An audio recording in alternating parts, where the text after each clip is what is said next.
Bienvenue à toi dans mon podcast. Je m'appelle Mariam Gaderi et chaque semaine on se retrouve pour grandir et apprendre ensemble à vivre une vie heureuse et épanouie. Ici on parle de développement personnel avec des invités inspirants qui ont des histoires à raconter et de la sagesse à partager en masse. Si tu cherches des idées, des outils ou de l'inspiration pour reprendre le pouvoir sur ta vie et devenir la meilleure version de toi-même, alors t'es au bon endroit. Je te souhaite une très belle écoute. Ok, moi j'adore tes vidéos tourne ton téléphone. Ok. Qu'est-ce qui a fait que tu as commencé à vouloir aider les autres en faisant ce genre de vidéos? C'est parti du Covid, c'est parti de moi tout seul chez moi, un peu en solitude et juste le. Je crois que c'est juste la réflexion de me dire ah on doit tous être dans le même cas en fait, il y a pas de raison que je sois un peu tout seul à me sentir comme ça et en fait je crois que j'ai dû voir passer des commentaires sous des vidéos TikTok, des vidéos YouTube de gens qui disaient je me sens tout seul, je me machin. J'ai compris qu'il y avait un vrai truc de solitude qui était en train d'arriver. Ouais. À la base, c'était que ça. À la base, j'ai juste tourné mon téléphone en 16 neuvième parce que alors j'ai l'habitude du cinéma, tout ça, mais au-delà de ça, c'est juste, je me dis, on voit mieux la personne qu'en étant tout, enfin voilà, serré au milieu d'un petit écran. C'était rien d'autre, quoi. C'était parler aux gens. Et à la base, les premières vidéos, je laissais même du temps entre les réponses pour créer une discussion. C'était vraiment un truc de, viens, on parle, t'es tout seul, moi aussi. Bah viens, on fait comme si on était ensemble. C'est parti juste de ça. Et en fait, petit à petit, j'ai eu des retours très cool de gens qui me disaient que mes mots résonnaient quoi et que certaines réflexions arrivaient à se créer en eux grâce à tout ça. Donc je me suis dit ok, faut pousser le truc.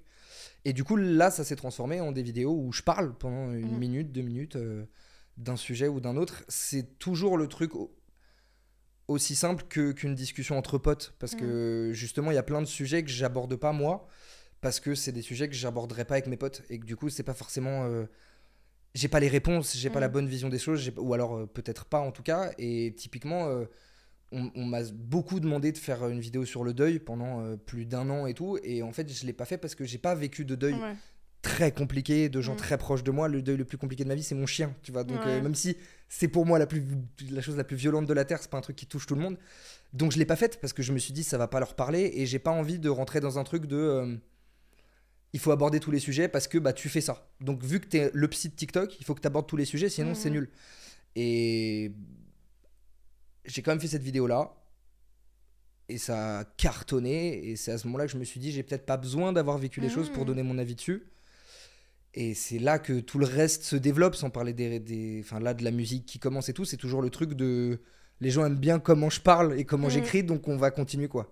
C'est trop bien. Mais du coup, moi, je me pose une question. Est-ce que tu as toujours été aussi à l'aise de... Parce que dans tes vidéos, tu es vachement à l'aise dans l'expression de tes émotions. Ouais. Tu parles de sujets qui sont quand même très sensibles, des sujets dont on a peur de parler, sur lesquels on a peur de se dévoiler. Est-ce que tu as toujours été aussi à l'aise pour exprimer ce genre de sujets? Je crois que oui. Je crois que ça se fait en 3 parties. En fait, la première, c'est mon éducation, c'est la proximité que j'ai avec mes parents. C'est ma maman, c'est ma meilleure pote. C'est-à-dire que vraiment, je lui dis absolument tout depuis toujours et elle me dit absolument tout depuis toujours. Donc il y a eu un truc de aucun tabou entre nous. Et mon papa aussi, hein, mais plus particulièrement avec ma maman, où il y a eu un truc de mais tu me dis en fait, il n'y a rien de grave et tu as le droit de tout ressentir parce que tout est humain. Et donc ça m'a de base conditionné dans un truc de réfléchir comme ça. Après, je pense que le cinéma m'a aussi un peu donné confiance. Je sais pas comment dire, mais tu sais, quand tu fais des plateaux télé à 14 piges, et c'est peut-être pour ça aussi que je suis à l'aise et que je sais que je me débrouille pas trop mal en interview et que je laisse pas des pauses de 5 secondes, que je dis pas des toutes les 2 secondes, parce que c'est un truc qui est venu avec le temps. Et je pense que très vite, en fait, à 14 ans, on me donnait la parole sur un plateau télé devant des millions de personnes. Donc t'es obligé d'avoir confiance en ce que tu dis. Ouais. Et du coup, il y a eu un côté où je me suis dit, bah du coup, j'assume. Et alors, ça vous va pas, il y a un problème, je vous emmerde, entre guillemets. Et le troisième truc, c'est avec les réseaux sociaux, c'est que, en fait, mais que ça soit pour tout, tu vois, j'ose parler du fait que j'ai été alcoolique pendant 2 ans, alors que c'est le truc le plus honteux de la Terre. Enfin, j'ai hyper honte, tu vois, de ça, entre guillemets. Ça me fait chier d'avoir à le dire, mais il n'y a aucun tabou, parce qu'en fait, si moi je juge qu'il n'y a pas de tabou, si les gens en mettent, c'est leur problème. Mais c'est vrai ce que tu dis. bah en fait, le tabou, c'est la personne qui l'écoute qui juge que le sujet est tabou, parce qu'après, dès que tu décides d'en parler, c'est pas tabou, puisque t'en parles, tu vois. Et en fait, je crois que j'ai une espèce de véhémence peut-être pas hyper positive. J'ai une très grande gueule. Et donc ça me sert pour des trucs positifs. Ouais. Tu vois, c'est que du coup ma grande gueule, bah, quand je parle de moi, je suis en mode ouais, je parle de moi et alors qu'est-ce qu'il y a. Voilà, je pense que Je c'est un trouve petit ça mélange. assez incroyable, mais parce que justement, tu vois ce que tu dis par rapport au fait que tu parles aussi beaucoup de ta dépression, de ce que tu as vécu dans pendant la période où tu étais en dépression, l'alcoolisme. C'est des sujets dont on a honte de parler, et le fait que tu t'en parles aussi librement, ça donne la permission aux autres. Complètement. Ah non, mais Tu vois c'est le but aussi. En fait, ça, c'est la deuxième partie. C'est-à-dire que en le faisant, je me rends compte de ce que ça peut créer de positif. Donc je me dis, trop génial, faut continuer. Très honnêtement, j'aurais arrêté les TikTok, j'aurais arrêté les temps de ton téléphone il y a un moment si c'était pas pour les gens. Moi, ça ne m'aide pas. Ça t'aide pas du tout? Plein de gens, tout le temps, on me dit, mais toi, ça a été hyper thérapeutique pour toi. Pas du tout. C'est vrai, c'est Bah, intéressant. en fait, en plus, c'est vraiment arrivé au moment où j'étais le plus au fond du trou. Ah. Donc en fait, ce qui s'est passé, c'est que du jour au lendemain, en quelques mois, j'ai commencé à recevoir des dizaines à centaines de messages de gens, des trucs horribles, de gens qui m'expliquaient à quel point leur vie est horrible et à quel point c'est dur et à quel point... Tu vois, je me prenais la réalité des gens en face tout le temps. Plein de messages de gens qui m'envoyaient un truc de « Hey, je vais faire une tentative de suicide ce soir. » Donc c'était juste pour t'envoyer un message, pour te remercier pour tes vidéos. C'est violent. Donc en fait, c'est plein de trucs qui te conditionnent, pas dans le fait de te dire « Oh, j'aide les gens et ça les répare », mais je me dis « Ok, on va tous mal. » Donc mon mal-être est encore plus légitime. Donc du coup, enfin voilà, ça m'a pas aidé du tout. Je suis sorti de ma dépression grâce aux antidépresseurs et à Billie Eilish. Fin. C'est vrai? C'est le mélange des deux. Il y a vraiment que ça, et l'un sans l'autre, je passe. Si peut-être les antidépresseurs tout seul auraient pu fonctionner, mais en fait, même pour revenir sur ce truc de pas en parler de certains sujets où justement on a honte, etc. Je pense que grâce à mon éducation et tout, j'arrive à me rendre compte que ma confiance en moi ne se joue pas dans ce que je vais représenter pour les autres. Tu vois, c'est-à-dire que vraiment, que tu juges que c'est nul que je sois en dépression ou pas, je m'en bats un peu les couilles. Et même au-delà de ça, ma maman m'a toujours mis dans la tête que fumer pour être cool et pour fumer avec les gens n'est pas intéressant. Donc c'est un peu la même chose pour tout. La base globale a honte de parler de ces sujets-là, bah vous êtes les cons. Tu vois, moi je m'en ouf, je fais mon truc et voilà. Et justement, c'est pour ça que je suis là aussi aujourd'hui, c'est que franchement, je trouve pas ça incroyable. Hein. Tu me dis c'est incroyable, c'est incroyable. Moi, de l'intérieur, je le vis pas du tout comme un truc incroyable. C'est la normalité des choses. C'est si demain je suis invité au JT de TF1 et que j'ai envie de dire que si j'ai envie de faire l'apologie du cannabis pour une raison, parce que moi, dans ma situation, je le ferai. Tant que c'est pas pénalement répréhensible, je dis ce que je veux. Et si t'as un problème, on en discute, tu vois. Mais c'est bien, oui, si tu t'autorises à être totalement toi-même. C'est tout. Mais du coup, en fait, j'ai l'impression que c'est vraiment ta maman qui t'a transmis ça. Mais c'est évident. Et en fait, mes 3 ans de dépression auraient pu ne pas exister si j'avais écouté les conseils de ma mère il y a 3 ans. C'est la seule chose que je regrette avec le temps. C'est vrai. Elle m'a toujours dit, juste n'attends pas. Parce que donc moi, tout ça est arrivé à cause du cinéma. En fait, le Covid, ça a été... le feu d'artifice, ça a été le bouquet final, mais à la base, c'était le fait de ne pas assez tourner par rapport à ce que je voudrais, de me faire bolos en casting alors que j'ai l'impression d'avoir été une machine de guerre. Enfin, c'est toute la violence psychologique que peut faire vivre un acteur ce métier. Mais en fait, le Covid, moi, ça a été vraiment d'un coup, oui, effectivement, là, tu ne vas plus travailler. Donc, de toute façon, voilà. Sauf qu'en fait, je me suis enfermé dans un truc de fumer des joints toute la journée et jouer aux jeux vidéo et rien faire d'autre à côté. Parce que la malchance de faire ce métier, c'est que tu peux bosser pendant 3 mois d'un coup, puis rien faire pendant 3 mois après, et que c'est comme ça. Et je pense que tu as énormément d'acteurs qui en souffrent, parce qu'en fait, dès qu'ils sortent de tournage, tu arrives dans une espèce de vie monotone nulle, qui est hyper dure à accepter, tu vois. Sauf que moi, cette vie monotone nulle, c'était même pas voir des potes, aller au foot, faire du sport, enfin machin, c'était rester chez moi, mais fumer des ouinges, puisque je passais mes journées à être au fond du gouffre, juste en me disant, je ne peux pas travailler. Je rêve plus que tout au monde de faire ce métier-là. J'ai l'impression d'être fait pour, j'ai l'impression de pas être trop mauvais, et on me laisse même pas ma chance. C'est pour ça que j'ai une espèce de haine envers tous les gens enfin tous, non, je peux faire de généralité, mais envers une bonne partie des gens du cinéma français d'une 50aine, 60aine d'années, qui pensent tout savoir sur ce métier parce qu'ils ont l'argent, et que c'est eux qui ont le pouvoir, et que c'est eux qui dirigent. Et en fait, moi, le jour où on m'a dit, j'ai fait on parlait à cette période-là d'ailleurs, je me rappelle, je t'en avais parlé à l'époque, je t'avais dit, j'ai une prépa pour un film de surf. J'ai eu 2 ans et demi de prépa de surf, j'y allais tout le temps, et 3 mois avant le film, on m'a dit, t'as pas le rôle parce que tu n'as pas assez d'abonnés Instagram. Quoi ? Non. C'est que c'est le milieu du cinéma, faut être au courant, tu vois. Et c'est pour ça que moi aujourd'hui, c'est un truc que je dis à tous les jeunes acteurs. Tu veux faire du ciné, fais tes trucs tout seul. Parce que si ton truc tout seul il perce, derrière tout le monde va te vouloir. C'est incroyable, alors que tu peux avoir un talent... Mais dans les écoles de théâtre parisiennes, t'as des mecs, c'est des génies littéralement, et on file leur rôle à des rappeurs ou à des influenceurs parce qu'on pense que ça va plus vendre. Et maintenant je suis de l'autre côté, c'est-à-dire que là j'attends, je me délecte du moment où on va me proposer un rôle au cinéma vraiment, sans me faire passer de casting. Parce que c'est ça, quand t'es connu, tu ne passes plus d'essais, puisque de toute façon, on sait que c'est toi qu'on veut. Sauf que à la base, c'est des mecs comme Pierre Ninet, comme voilà, qui ne passent plus de casting parce qu'ils ont une validation professionnelle. Oui, c'est ça. Ils ont tellement un CV de fou, c'était tellement des machines au cinéma que t'as pas à leur faire passer de casting. Maintenant, c'est plus le cas. Maintenant, c'est vu que t'as une fanbase et que t'as des gens qui te suivent ailleurs, on vient récupérer ça. Parce qu'on pense que ça va faire vendre, sauf que ça fonctionne pas comme ça. Et l'immense souci qu'on a en France, c'est qu'on prend des gens connus pour les mettre dans nos films, dans les gros rôles principaux, etc. Parce que nos scénarios sont tellement bancals que tu es obligé de prendre des gros acteurs pour que les gens viennent voir le film. Au States, c'est l'inverse. C'est très vrai. Ils sont tellement sûrs de leur projet que, je te dis une immense connerie, un film comme Valérian de Luc Besson qui a 200 millions de budget, il va prendre Cara Delevingne et l'autre mec, je sais même plus son blaze, qui n'avait rien fait avant, parce que juste ils le sentent. Parce qu'en fait, tu crées une star. L'industrie d'Hollywood décide du jour au lendemain que cette personne va avoir 10 millions d'abonnés sur Instagram et devenir... C'est dingue. Parce qu'ils savent comment fonctionne leur industrie. Nous, on est tellement à la ramasse qu'on vient chercher des gens d'autres industries pour essayer de relever la nôtre. Ce qui est juste affligeant, je trouve. Ce que tu dis, c'est tellement vrai. C'est tellement vrai. Et en vrai, moi, j'en veux jamais à un rappeur de faire du cinéma. Je serais le premier à sa place. Tu rêves que de ça. C'est fou. On te propose un rôle, t'y vas à la seconde même. J'ai jamais été jaloux des gens qui m'ont volé mes rôles, mais... Au bout d'un moment, c'est fatigant en fait, si tu veux. Mais tu regardes le nombre de rappeurs qui ont fait un film en France, il y en a plus de 10, là, largement. Dont maintenant, certains qui genre Fianso, il est hyper dans le cinéma, il fait une série ou un film tous les ans, et le mec est très bon acteur, tu vois. Donc ça n'enlève pas le talent que tu peux avoir, mais sauf que t'as des mecs qui ont la dalle et qui n'ont jamais leur chance pendant 10 ans. À côté de tous ceux à qui on l'offre, alors qu'ils méritent pas forcément. Mais tu vois, justement, toi, t'étais dans cette situation où... tu t'es battu pour avancer dans ta carrière dans le cinéma, t'as pas eu forcément t'as pas eu toujours les portes qui se sont ouvertes devant toi et alors que je partais d'une base quand même, avec de la chance quoi. Exactement. Comment t'as fait à ce moment-là, tu vois, j'imagine c'est super décourageant quand tu te dis que tu te bats, que t'as toute la bonne volonté, que tu travailles comme un fou et t'as pas ces portes-là qui s'ouvrent. Qu'est-ce que tu fais ? Parce que je trouve que t'as quand même réussi à te réinventer, tu vois, à trouver une... très honnêtement, j'ai pas bossé pendant ces 10 années de cinéma. Tu me dis, t'as bossé comme un fou et tout. En fait, je bossais comme un fou psychologiquement parce que je regardais des séries, des films comme un malade, que j'ai essayé d'aller en école de théâtre, que je me suis rendu compte que ça me correspondait pas du tout et que les 3/4 étaient mauvaises, littéralement, pour mon métier d'acteur.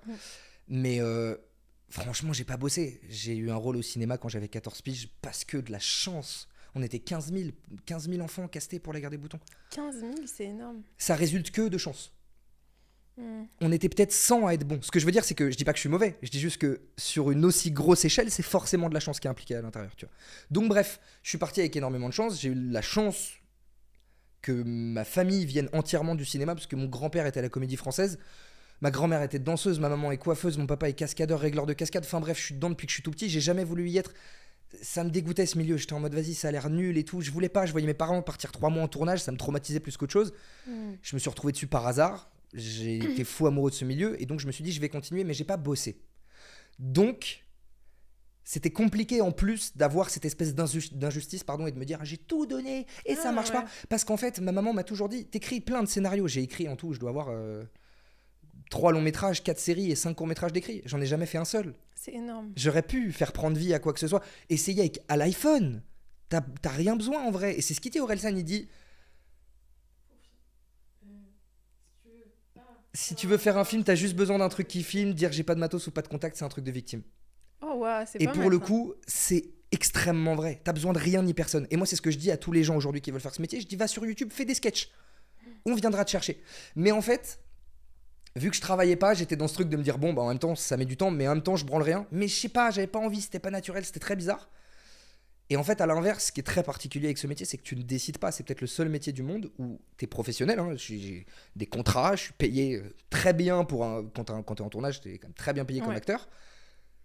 Mais quand un producteur décide que tu ne travailleras pas, tu ne travailleras pas. C'est le seul taf où tu décides pas de ce qui se passe, jamais. C'est pas trop au mérite, donc du coup c'est pas vraiment au mérite. Ça dépend des autres. Ça dépend que des autres à chaque fois et c'est tout le temps eux qui sont dans la prise de décision. T'as énormément, j'ai l'impression, d'acteurs qui deviennent producteurs avec le temps parce que c'est le producteur qui décide. C'est le réal, mais en vrai c'est le producteur parce que c'est lui qui a l'argent. Donc fin du débat. Donc à partir du moment où t'es producteur, tu fais ce que tu veux, donc t'es libre. Ouais. Sauf que c'est le seul milieu où il faut peut-être avoir 20 ou 30 ans d'expérience et des milliers d'euros pour pouvoir être libre. Quand tu fais de la musique, t'es pas libre quand t'es en label. Parce qu'on te crée une image, parce que machin, mais tu peux décider d'être indé et de rester libre. Peu importe n'importe quel art, ce que je veux dire, c'est que tu peux, entre guillemets, décider quand tu travailles. Moi, là, si je décide de sortir un son par semaine, je le fais. Si je veux ne rien sortir pendant 3 ans, pareil. Le ciné, ça dépend pas de toi. Donc, c'est très frustrant, encore plus quand t'es jeune, parce que t'es dans une période où t'as envie de tout décider, t'as envie de, tu vois, t'as pas envie de perdre de temps à... Et moi, j'ai eu l'impression d'attendre parce que des mecs de 50 piges voulaient pas me donner ma chance. Très globalement. Ouais, c'est fou. Mais du coup, quand tu commences, alors, tu vois, tu commences à faire parce que tu es sur les réseaux sociaux depuis longtemps, tu commences à faire des vidéos sur TikTok. Est-ce qu'à ce moment-là, tu te dis, bah là, peut-être que je vais trouver... Complètement. À la base, c'était pour ça. En gros, les tourne ton téléphone ont un peu marché parce que j'avais déjà sorti quelque chose. Quand j'ai fait le premier tourne ton téléphone, je crois que j'avais déjà plus de 100 000 abonnés. Ah oui, quand même. Parce qu'en fait, j'ai sorti une vidéo de moi dans la guerre des boutons, qui est un extrait de 2 minutes, qui a explosé. Le premier jour, le premier TikTok, en gros, je me rappelle très bien, j'étais avec des potes en train de faire un basket, j'ai créé mon compte juste avant d'aller au basket. Je dis, vas-y, je poste une vidéo, dans l'optique de me dire... En fait, en gros, si tu veux, le jour, on m'a dit, t'as pas assez d'abonnés Instagram pour ce rôle. Je suis en guerre. Depuis ce jour-là, c'est un truc que je n'ai jamais dit... C'est vrai. J'ai failli dire une connerie, j'ai failli révéler un truc que je peux pas dire. Bref, je le dis autrement. D'accord, bientôt plus tard, mais je l'ai jamais dit encore. Je suis dans une espèce de guerre avec les producteurs français par rapport à mon nombre d'abonnés. Un truc de... Pas de guerre, mais de vengeance, un peu de revanchard, tu vois. Je comprends. Là, j'ai 170K sur Insta, j'ai 1,5 million sur TikTok, je gagne 100 000 abonnés sur TikTok par mois. C'est énorme. J'attends. Ça va venir, parce que ça fonctionne comme ça. Sauf qu'au moment où ça viendra, moi, je dirais non. T'as raison. Parce que j'attends que ça depuis 10 ans et qu'on m'a pas laissé ma chance pendant 10 ans. Et ce que je dis tout le temps, on me demande, on me dit, mais du coup, le cinéma, t'as arrêté, tu tournes plus, tu machin. Je suis dans la plus grosse agence de cinéma de Paris, je suis en train de m'en barrer, pour te dire.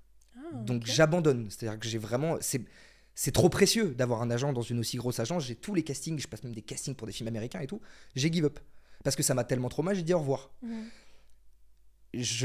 Par l'intermédiaire de gens très proches de moi, j'entends l'ambiance en casting, sur un tournage, avec des gens d'une trentaine d'années. J'ai pas envie de citer trop de noms, mais un réalisateur comme Igor Gottesman, qui est le réalisateur d'un milliard de choses, mais de Five, de Family Business, de toutes ces choses-là. Bah, c'est détente son plateau en fait. Ça se marre, c'est bienveillant, c'est dans le truc de on monte tous ensemble. Et moi, à 15 ans, j'ai vu des mecs de 50 piges être persuadés d'être les rois du monde. Donc je refuse de reproduire quoi que ce soit qui pourrait ressembler à ça. Tu vois. Donc si je refais du cinéma, ce sera avec des gens bienveillants qui ont compris que ça m'a traumatisé, qui font attention à ça. François Civil, tu vois, typiquement, qui est donc un mec que j'idolâtre au possible, qui est pour moi un des meilleurs acteurs de notre pays. Il a commencé très très tôt aussi dans une série de Disney Channel, il avait 14 ans et tout. Il vomissait avant les castings. C'est vrai ? Il vomissait avant les castings. Là, c'est un stade... À cause du stress et de la pression ? Ah bah, faut se dire qu'un casting, c'est quand même une meuf... Alors, je vais généraliser, je suis tombé sur les gens les plus merveilleux de la Terre en casting. Mais l'image qu'on a d'un casting, c'est une meuf bien cintrée comme ça, bien froide, bien stricte, devant son bureau, qui a sa petite caméra ici. Toi, t'arrives et t'as 3 minutes, t'as une prise de 3 minutes pour montrer à un réalisateur que tu mérites d'avoir un rôle. Donc, dans l'idée, c'est horrible. Et en plus, l'immense problème de tout ça, c'est que la personne qui est en face de toi n'est pas décisionnaire. Après, elle envoie les tapes au directeur de casting, au réalisateur, pardon. Donc en soi, c'est très flou, tu vois, tu sais pas quelle énergie donner, c'est très bizarre. Et en plus, oui, il y a ce truc de confiance en soi parce que, et ça c'est l'immense problème de la plupart des directeurs de casting en France, pas faire de généralité encore, mais ils te mettent pas en confiance. Oui, ils font en sorte de te déstabiliser, de t'intimider. C'est leur ego. C'est moi, l'ego de directeur de casting, je vais faire que ça se passe comme ça. Et à l'inverse, encore une fois, vraiment, disclaimer, hein, il y a des dires de cast, c'est les gens les plus humains de la Terre parce qu'à l'inverse, ils ont compris à quel point c'est compliqué. Et moi, je suis arrivé dans des castings où au final, t'as même pas l'impression que c'est un casting. T'arrives, elle te dit tu veux un café ? Tu te poses avec elle, tu parles pendant un quart d'heure. C'est trop bien ça. Et là, une fois au bout d'un quart d'heure qu'elle voit que t'es bien détente, elle te fait bon, on se la fait, on se fait une petite prise. En fait, je suis en train de me demander, parce que tu vois, le fait que tu sois aussi ouvert, parce que dans tes vidéos, et je pense que c'est ça aussi qui fait que ça marche, c'est que t'es vraiment toi-même. Et tu t'ouvres sur des sujets où on aurait tendance à vraiment se cacher. Est-ce que c'est pas lié justement à ton expérience dans le cinéma, le fait de s'exposer au rejet, au regard des autres ? Ah mais le manque de pudeur en fait. Enfin, tu vois. Exactement. Ah mais complètement. En fait, je pense que... Alors pour le coup, moi j'ai toujours été très stressé en casting, je l'ai jamais été en tournage. Vraiment, qu'il y ait une équipe de 70 personnes ou pas devant moi, rien à faire. Ah, c'est intéressant, ouais. Il y a une bulle. dès qu'il y a une réaction, il y a une bulle, il y a un truc qui se passe et tout, que t'as pas du tout en casting. En casting, t'es dehors avec ta doudoune 5 minutes avant, t'arrives, enfin tu vois, c'est très instantané. Donc en tournage, moi, ça a été hyper simple de me libérer, ça a été hyper simple de... Et encore, je te dis ça, j'ai jamais eu de choses à jouer...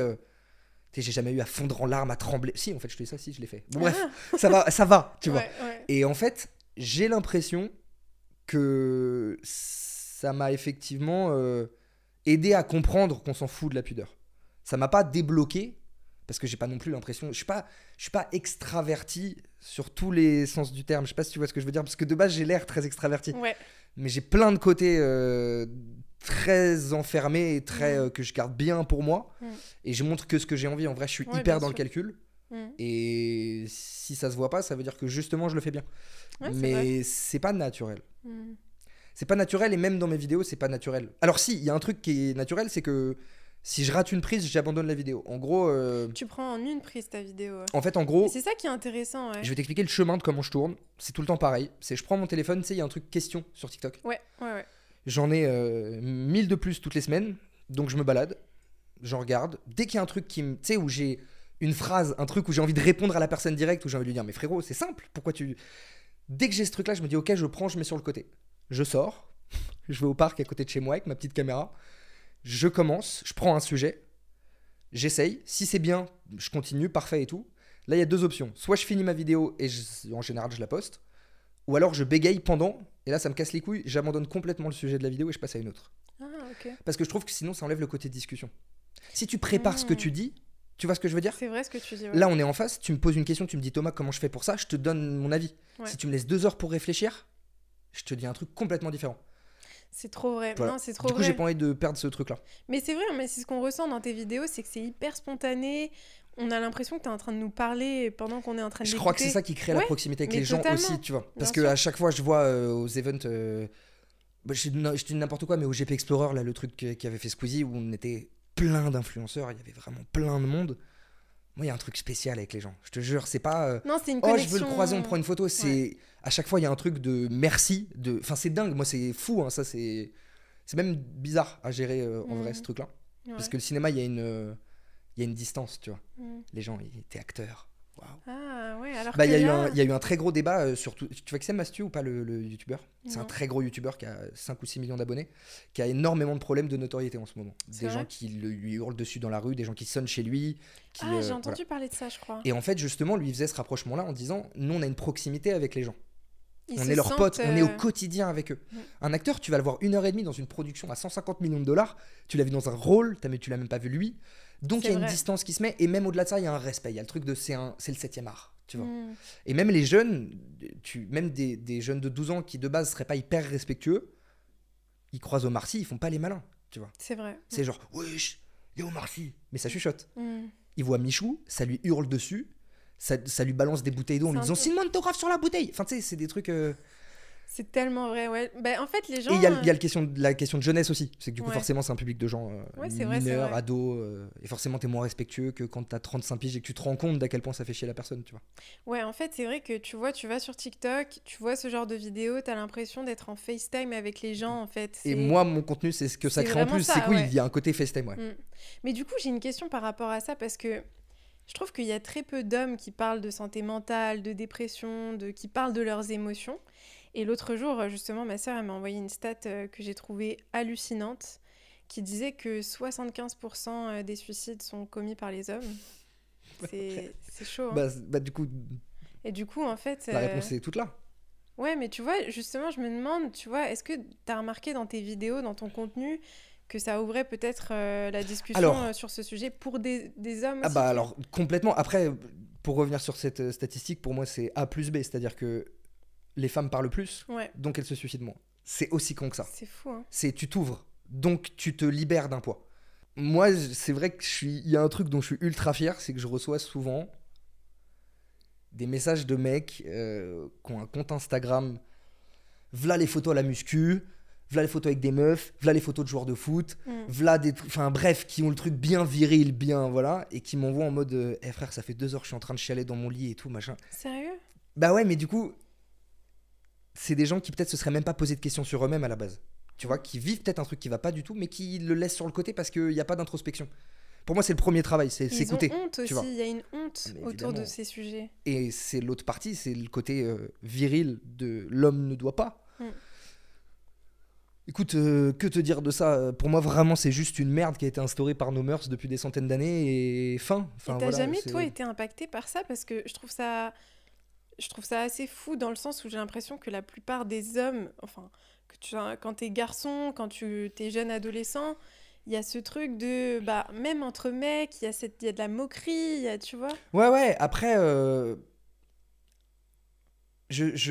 typiquement, moi, toutes les interactions que j'ai eues plus jeune avec des hommes en leur parlant du fait que moi, j'allais pas bien, il y a un truc qui est sûr, c'est que pendant ma dépression, je me suis senti tout seul. J'ai à la base une bande de potes avec qui j'étais très proche, où on était tous les 7 très très soudés.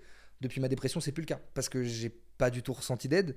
Ils étaient pas là pour Non. toi. Donc du C'est coup, fou. je me suis senti, voilà. Donc j'ai fait mon chemin de mon côté et voilà, j'ai décidé d'arrêter d'attendre les gens qui ne venaient pas m'aider quand j'en avais besoin. Donc je pense qu'il y a peut-être un truc de non dit, parce qu'en fait, je pense que c'est pas un manque d'intérêt de la part de ces mecs-là, c'était un truc de justement, on va pas avoir les couilles de t'appeler, de te dire viens, on en parle, on comprend que ça va pas, que machin. Les meufs, vous avez trop un truc entre copines de on se dit tout. Ouais, Tu ouais, vois, c'est les vrai. mecs pas du tout. On se dit tout quand il s'agit des sujets pas importants, mais dès que ça concerne toi et un peu une introspection, ça reste à l'intérieur, ma gueule. C'est ça, c'est une pudeur un peu C'est une malsaine. pudeur. Je pense que c'est de la pudeur en vrai. ouais, Parce c'est que vrai. je pense qu'on a passé ce truc de moquerie. Tu vois, typiquement, le côté ah, il est triste. Ouais, non. J'ose espérer que ça passe. Mm. Ou alors que c'est le cas plus jeune, mais que c'est tellement rare. Alors de moins en moins, mais en général, c'est rare d'être en dépression à 14 ans. Ça arrive malheureusement arrive, de oui. plus en plus. Mais moi, je reçois des messages des meufs de 12 ans parfois, tu vois. Je me dis, mais comment à cet âge-là, t'arrives à concevoir un mal-être déjà? Comment c'est... C'est chaud. Tu hein. vois comment ça existe dans ta tête? Ça fait mal au Mais cœur. ouais, je pense que ça va de mieux en mieux avec le temps. Je pense que effectivement, là, pour le coup, j'aide à faire ça. Je pense que ouais, je fais partie des gens qui aident à un peu désacraliser tout ça. Mais tu sais, le patriarcat, c'est quand même un truc tellement général. Je parle même pas que de misogynie, que de machin, mais tout ce qui touche à l'image de l'homme dans la société pue la merde quand même. Mm. Tout est faux, tout est de la merde. Donc en fait, à partir de ce moment-là, moi j'arrête de caler, je t'avoue, tous les trucs. Parce que pareil, il y a plein de. Il y a l'autre côté. Il y a le côté ultra woke, ultra introspection sur soi-même. Mm. Maintenant, c'est trop bien de s'écouter. Il faut pas non plus qu'on devienne des pleureuses à cause de ça. Ouais, bien sûr. Parce que je pense que c'est très facile, quand à longueur de journée on te parle de trucs tristes, de te dire ah putain, mais finalement je vais mal. Ça aussi, c'est le problème, c'est essayer de se trouver des problèmes quand il n'y en a pas. Bah Et- forcément, et en vrai mon contenu doit aider à ça aussi, hein, Ouais. malheureusement. C'est que je pense que t'as des gens, ils se posent devant leur téléphone, tout va bien. Puis au bout de 2 minutes de vidéo, ils se disent putain en fait il a raison, ça va pas. Et en fait Non, peut-être je que la pense- personne ça va, bah Je pense pas. Tu sais pourquoi? Parce que je pense que justement, on a beaucoup plus tendance à enfouir nos émotions, à faire comme oui si tout t'as raison allait que de bien. vouloir les ressortir. Oui, Non, t'as raison. franchement, ouais. Ouais, je c'est pas un pense truc que... que- Oui, c'est vrai. je- Ouais, donc. Mais du coup, comment tu l'as vécu cette dépression? Comment est-ce que tu as su que tu étais en dépression? Parce que ça aussi. En vrai c'est très drôle parce que je suis en train en ce moment pour un très gros projet, Ouais. en train de faire une introspection de toute cette période. Mhm. Je suis en train de me rendre compte qu'en vrai de vrai, elle a plus duré 5 ans que 3 ans, la C'est dépression. vrai? Parce qu'en fait, les 2 premières années, c'était de la dépression nerveuse. C'est-à-dire Mhm. que j'avais pas abandonné, j'étais pas dans un truc de mal au ventre physique parce que je souffre, parce que Mhm. machin.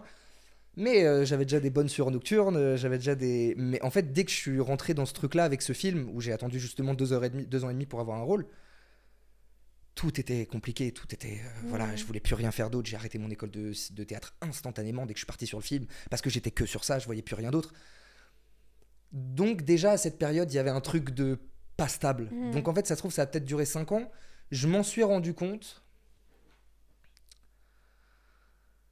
Ah, je sais pas, j'ai pas de moment T où je sais que j'ai accepté. En tout cas, je sais qu'il y a un moment où je me suis dit, ok, ça va pas. Ouais. Et c'est là que j'ai commencé à me filmer. Parce que je me suis dit. Alors, donc, parce que j'ai vu à la base une vidéo de Billie Eilish pour Vanity Fair, une interview qu'elle fait tous les ans, où elle répond aux mêmes questions à chaque fois. Et en gros, je m'étais dit, je veux faire ça pour pouvoir un jour voir des vidéos et me dire, waouh! Et au final. Ouais.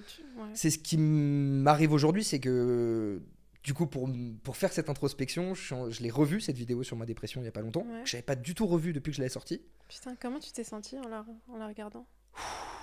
bizarre. Ouais. Il y a un truc de... Parce qu'en fait, j'ai oublié tout ça. Les antidépresseurs m'ont tellement soigné que maintenant, j'ai l'impression que je n'ai plus rien. Enfin, que j'ai jamais rien eu, pardon. J'ai aucune séquelle, aucune marque, aucun souvenir. Et je revois des moments où dans la vidéo, où je sens, je me connais, j'ai le souffle court parce que j'ai mal au bide. Et que du coup, je suis obligé de contracter pour parler comme ça, tu vois. Et ça s'entend pas, mais moi, je le sens, tu vois. Et à ce moment-là, j'arrive même pas à retrouver cette sensation, donc c'est très bizarre, tu vois. Ouais, tu te sens coupé de ce que tu as ressenti, mais je suis une autre personne, voir... tu vois. Je suis une autre personne, mais pourtant, j'ai effectivement le témoignage en face. L'autre chose très positive, mais après ça aide plus les gens que moi, je trouve, c'est la preuve de cette vidéo que garde espoir, ma gueule. La preuve, là et aujourd'hui, tout va bien. Tu vois. Ouais, c'est ce message que je vois beaucoup dans tes vidéos et que je trouve trop inspirant, c'est garde espoir, même si là tout de suite tu vois pas. Mais le promis, ça va aller, c'est exactement ça. Ouais. C'est qu'en fait, moi je vois le promis comme un truc de comme une maman qui promettrait un truc à son fils de je ne sais pas, mais on va tout faire. Du coup, il y a un truc de toi, tu te promets, donc t'en sais rien. Comme moi à l'époque, je savais, parce que pour le coup, j'étais à 0% d'espoir. J'ai eu une période où je suis quelqu'un de j'ai beaucoup d'espoir à la base, je suis très positif, je suis très à retrouver le positif d'une situation, ça vient de ma mère aussi à fond, qui est elle, tout l'opposé, tellement trop positif qu'elle n'arrive même pas parfois à voir le négatif. J'arrive à me restructurer, j'arrive à me remettre sur pied et tout. Je suis arrivé à une période, à un moment où, là c'était autodestruction, c'était terminé, je me suis même dit, je voulais pas mourir parce que j'aime trop la vie, j'ai jamais eu de tendance suicidaire et tout, parce que j'ai trop le truc de, vas-y, je sais au fond qu'il reste un truc.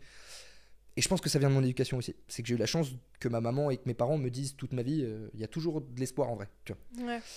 Mais j'étais dans le truc d'autodestruction, de me dire, je buvais une bouteille de vodka en 2 jours. Et j'ai eu le truc de me dire, si j'ai une cirrhose au foie dans 4 mois, j'en ai un à branler. Tu vois. Ouais, en fait, j'ai l'impression, pour avoir vécu plusieurs dépressions, tu perds espoir et du coup, tu ressens plus la peur de ce qui pourrait mal se passer. Mais complètement, c'est du lâcher prise. C'est en mode... Et puis en fait, même au-delà de ça, j'ai l'impression que si ça te fait encore peur, t'arrêtes pas pour autant le processus parce que tu t'y diriges toujours et tu fais rien pour retrousser chemin, tu vois. Qu'est-ce qui a fait que t'as justement arrêté, enfin que t'as pris un autre chemin, que tu t'es aidé à aller mieux? En gros... Là, pour le coup, il y a vraiment des dates. C'est vraiment daté. L'été 2020, c'est la période la plus dure de toute ma dépression. Enfin, vraiment, physiquement. J'ai jamais bu le matin, mais j'étais vraiment dans un truc de à 14h, une vodka Red Bull. Ouais. Jusqu'à 5 au soir, tu vois, donc pas dingue. Ou le matin au réveil, avant de sortir du lit, machin. Enfin, voilà, vraiment, j'étais au fond et en me disant rien ne va s'améliorer, j'en ai un peu rien à foutre. Et Billie Eilish a donc sorti son 2e album qui s'appelle Happier Than Ever, donc plus heureuse que jamais. Et pour le coup, dans ses vidéos Vanity Fair, je m'étais rendu compte d'à quel point cette meuf avait un mal-être, qu'elle avait vraiment un truc tout au fond d'elle, de noir, de très sombre, contre lequel elle se battait, parce que sinon c'est une meuf ultra solaire, ultra joyeuse et tout, hyper active, machin. Du coup, je me suis dit, ouf, j'ai vu son documentaire, où elle explique tout, où elle explique qu'elle a eu tellement d'idées, de tentatives de suicide qu'elle peut même plus les compter. Tellement, enfin voilà, elle est très noire de base, tu vois. Ouais. Et puis je me rends compte qu'au bout de 2 ans d'interview, l'année où elle sort cet album, tout va mieux. C'est genre, ça y est, je suis libre. Et là, je me dis, si cette meuf-là a réussi, j'ai pas d'excuses. Tu vois ce que je veux dire? C'est-à-dire que vraiment, même si je suis au fond du trou, ça pue la merde ce que tu vis par rapport à sa tête, tu vois. Même si j'étais au fond, j'arrivais à me rendre compte que ça allait. Enfin, qu'il y avait il y avait un décalage. À ce moment-là, donc cet album sort et il y a donc cette chanson qui sort qui s'appelle Happier Than Ever, qui est en 2 parties. La première qui est très douce un petit peu, mais un peu fade. Moi que j'ai toujours senti comme ça, qui pour moi sonne comme la période de dépression un peu, parce que c'est calme, parce qu'elle est toute seule sur son canapé, parce que machin. Moi, je le vois comme un truc de justement, c'est un peu fade parce que la période elle est fade et que ça pue la merde et qu'on laisse le temps passer. C'est un peu mélancolique. Non? Ah bah complètement, c'est un truc de. Ouais, il y a un truc très fleur noire, voilà. Et la 2e partie où elle décide de mettre des patates dans le mur, quoi. Où ça y est, tu vois. Ouais, c'est vrai. On a douillé 5 minutes, c'est rigolo, mais maintenant stop. Et en fait, quand cette chanson est sortie, petite claque que je me suis prise, j'ai ressenti un bien-être à l'intérieur de moi au moment d'écouter cette chanson, pas la première fois, mais au moment de l'écouter la première semaine, machin, un truc de... J'avais envie de niquer la vie à chaque fois que je l'écoutais. Je me suis dit, tu as cet état à l'intérieur de toi. Donc, si tu le ressens là pendant 3 minutes, ça veut dire qu'il existe. Il est déjà en toi. C'est-à-dire qu'il est là. Ouais, je savais qu'il était, mais qu'il était toujours là. Ouais. Tu vois, c'est qu'il n'était pas parti entre-temps. Ouais. Je me suis dit, ok, on va essayer et tout, machin, on va se relever, tout ça. C'est là que je commence à prendre des antidépresseurs, si je dis pas de conneries. Ça m'a sauvé complètement. Gros disclaimer, parce que c'est très important, il y a une énorme différence entre les antidépresseurs et les anxiolytiques. C'est vrai. Le Prozac, qui est donc un antidépresseur, on va commencer par l'autre, le Xanax, qui est donc un anxiolytique, c'est un truc que tu prends dans des crises d'angoisse, c'est un truc sur le moment, un instant T, où t'es machin, où ça va pas, ça va pas sur un instant T, et tu le sens, ça te shoot, ça te défonce, c'est un truc qui vraiment, ça te rend amorphe et tout, pour essayer de t'enlever toute l'anxiété. Merci. Et à l'inverse, les antidépresseurs, tu ne sens rien. Factuellement, alors tu as des effets secondaires. Moi, j'ai eu des petites sueurs nocturnes, j'ai fait des cauchemars beaucoup pendant 3-4 mois. J'ai dit cauchemar, ce qui m'est arrivé. Mais en fait, tu ne sens rien parce que c'est un petit cacheton que tu prends tous les jours et qu'en fait, juste ça régule ton humeur. Moi, j'étais arrivé à un moment où, avec ma maman, j'étais hyper nerveux, hyper colérique. Elle me disait un truc qui allait pas, alors que j'ai 25 ans, tu vois, j'en ai pas 14, tu vois. Ouais. Et il y avait un truc de. Tu peux pas comprendre, tu vois, ça me rendait. Irritable. Ah, mais j'ai 2 petites cicatrices sur la main parce que j'ai fracturé la porte de mon bureau chez moi. C'est un truc de violence bête, tu sais, j'ai jamais tapé dans un mur parce que je m'embrouillais avec mon ex, mais là j'étais juste tout seul chez moi. Je sais pas si je devais pas avoir Putain, si c'était pour ça. Wow. C'était quoi? Putain, c'était pour un long métrage où on était plus que 3 dans le casting, rôle principal, une histoire d'amour. Le film n'est toujours pas sorti d'ailleurs. Et je croyais que j'allais être pris parce que la meuf qui a été prise, c'est avec elle que j'avais été en duo et on était très potes. Elle m'a appelé pour me dire qu'elle avait été prise. Bref, j'étais persuadé d'avoir le rôle et au final je l'ai pas eu. Du coup j'avais détruit ma porte. Enfin, il y avait un vrai truc de haine, tu vois. Où on en était? Je suis en train de me perdre. Tu parlais de la différence entre anxiolytiques. Voilà, oui, pardon. Les antidépresseurs donc régulent ton humeur, ça calmait tous ces moments. Justement, tout allait bien, je me levais le matin, j'étais de bonne humeur et tout, ça te remet en place. Ouais. Et surtout, moi j'ai un truc que j'appelle un TRC parce que j'ai entendu ce mot, mais je sais pas comment tu le diagnostiques exactement, qui est un trouble de la réflexion compulsive. Ah, je connais pas, c'est quoi? Bah, moi non plus, ça n'existe pas médicalement, j'essaie de taper sur internet, mais c'est toujours tout ce que j'ai entendu sur moi. Ok. C'est donc plein de pensées qui arrivent en même temps dans ta tête et qui n'arrivent pas à se mettre en ordre, et du coup ça pousse ta réflexion à faire de la merde un petit peu. Et donc autant te dire que la dépression à ce moment-là n'aide pas, enfin que ce truc-là n'aide pas. Et moi le cannabis m'a beaucoup aidé pour ça forcément, puisque ça calme la tête. Les antidépresseurs m'ont aidé complètement pour ça. Tu vois, il y avait vraiment un truc de waouh, ok, tout va bien, tu prends du recul sur tout. Enfin voilà, c'était merveilleux. Faut faire très attention, faut pas arrêter du jour au lendemain du tout. C'est un truc qui s'arrête sur le long terme, parce que si t'arrêtes, tu fais des rechutes. Bien sûr, de toute façon, il faut consulter un médecin. Ah bah, tu t'en prends jamais tout seul. De toute façon, t'es obligé d'avoir une ordonnance. Et au-delà de ça, c'est même conseillé d'aller voir un psy pour. Toi, t'es allé voir un psy? Non, moi j'ai fait le truc pas bien je suis une star, j'ai besoin, machin, j'ai pas envie d'aller voir un psy, j'en ai déjà vu 3, machin. Et mon médecin avec qui je m'entendais très bien, qui savait que je faisais du cinéma, machin, il m'a dit bien sûr. Après, c'était ton médecin, il te connaissait. Oui, ah non, bien sûr. Ah, mais de toute façon, personne te donne ça. Bien sûr. Ils font hyper gaffe. Et en fait, même au-delà de ça, je crois que tu dois aller. Enfin, j'étais allé refaire mon ordonnance plusieurs fois, parce que c'est sur le long terme, c'est plusieurs mois. C'est entre 6 mois et 1 an, je crois, de base, que tu es censé en prendre. Et ça s'arrête très, très progressivement. C'est tous les jours, jusqu'à 5, 4, 3, 2, une fois par semaine, jusqu'à arrêter. Et pardon, du coup, pour finir cette dépression, donc je prends mes antidépresseurs, ça va de mieux en mieux. Je me saigne avec l'album de Billie Eilish, ça va de mieux en mieux. Et en janvier ou février, elle annonce que le 22 juin 2022, elle est en concert à Bercy. Ah, ouais. Je décide que c'est donc ce jour-là que ma dépression s'arrête. T'as décidé. Attends, c'était quand qu'elle a annoncé ça? Elle l'a annoncé début 2022. Et t'as décidé qu'à ce moment-là, le jour où je l'entends chanter Happy Hour Never en live en face de moi, c'est terminé. C'est incroyable ça. Ça a marché. T'as posé une intention. Ça a marché. Le lendemain, j'avais plus rien.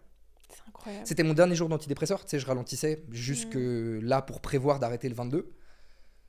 J'avais même prévu d'arrêter de fumer des ouinges le 22 et tout. Bon, ça ne s'est pas fait. Mais j'y ai pas réfléchi. C'était comme ça.